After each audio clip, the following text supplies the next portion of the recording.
બોટાદ જિલ્લાના સાળંગપુર સ્થિત બીએપીએસ મંદિર ખાતે કિસાન મોરચા દ્વારા બાંબુ મિશન અંતર્ગત વિશેષ માર્ગદર્શન શિબિરનું આયોજન કરવામાં આવ્યું હતું. પ્રધાનમંત્રી નરેન્દ્ર મોદીના ખેડૂત માત્ર અન્નદાતા નહીં પરંતુ ઊર્જાદાતા પણ બને તેવા વિઝનને સાકાર કરવા આ શિબિર યોજાઈ હતી,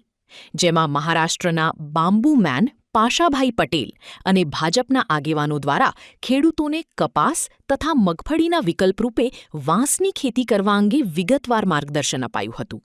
ખેડૂતોને શરૂઆતના 3 વર્ષ સુધી સરકાર તરફથી સબસિડી પણ મળશે.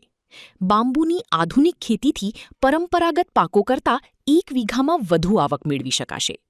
આ પ્રસંગે કિસાન મોરચાના પ્રદેશ અધ્યક્ષ હિરેન હિરપરા અને ધારાસભ્ય શંભુનાથ ટુંડિયા સહિત મોટી સંખ્યામાં પ્રગતિશીલ ખેડૂતો હાજર રહ્યા હતા. દેશના લોકપ્રિય વડાપ્રધાન આદરણીય નરેન્દ્રભાઈ મોદી સાહેબે ખેડૂતને અન્નદાતાથી લઈને ઉર્જાદાતા સુધી પહોંચાડવાની જે વાત કરી છે, જે ધ્યેય સાથે આગળ વધી રહ્યા છે કે ખેડૂત એ માત્ર અન્ન ઉગાડતો અન્નદાતા તો છે જ, પણ ત્યાંથી પણ આગળ વધીને ઉર્જાદાતા બને એ માટેનો પ્રયાસ આદરણીય નરેન્દ્રભાઈ મોદી સાહેબ કરી રહ્યા છે. ત્યારે ગુજરાત ભારતીય જનતા પાર્ટીની સરકાર, ગુજરાતના મુખ્યમંત્રી આદરણીય ભૂપેન્દ્રભાઈ પટેલ, નાયબ મુખ્યમંત્રી આદરણીય હર્ષભાઈ સંઘવી અને કૃષિમંત્રી જીતુભાઈ વાઘાણીના નેતૃત્વ હેઠળ ગુજરાતની ખેતીમાં આમૂલ પરિવર્તનો આવી રહ્યા છે. ત્યારે ગુજરાત પ્રદેશ ભારતીય જનતા પાર્ટીના યશસ્વી અધ્યક્ષ આદરણીય જગદીશભાઈ વિશ્વકર્મા સાહેબના નેતૃત્વ હેઠળ ખેતી, ખેડૂત અને ગામડું એ ફરીથી જીવંત બને અને ખેડૂતો સુધી નવા આવિષ્કારો જે ખેતીની અંદર પરિવર્તનો આવ્યા છે એની વાત એ ખેડૂતો સુધી પહોંચે એ માટેનો એક પ્રયાસ ગુજરાતની અંદર બાંબુ મિશન એટલે કે વાંસની ખેતી એ ગુજરાતની અંદર એમની ખૂબ ઉજળી તકો છે. આ વિષય ઉપર એક પરિસંવાદનું આયોજન એ બોટાદ જિલ્લાના આજે સારંગપુર ખાતે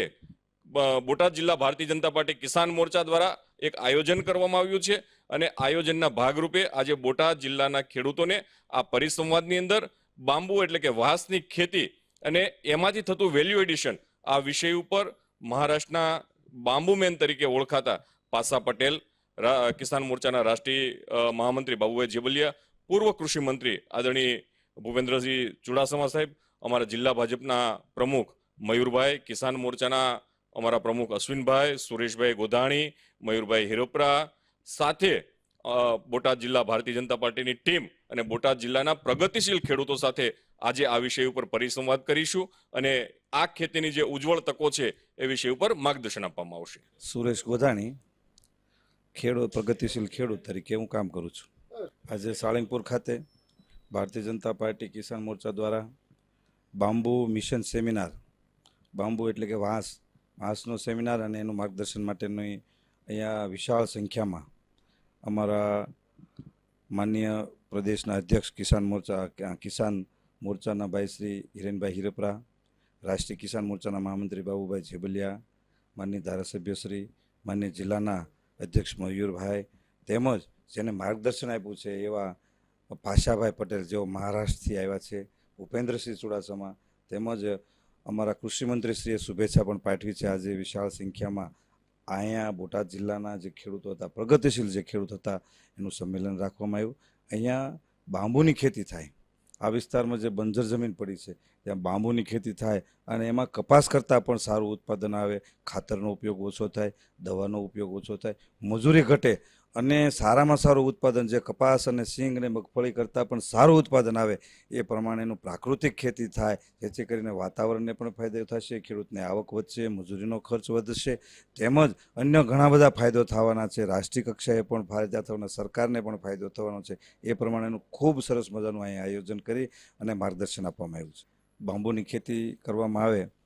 તો હું સમજુ છું કપાસમાં ખેડૂતને ચોખ્ખો નફો 10,000 થી 15,000 બહુ સારા કપાસ થાય તો મળે છે.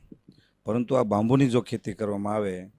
તો એને 1 વીઘે લગભગ 30,000 થી 40,000 રૂપિયાનો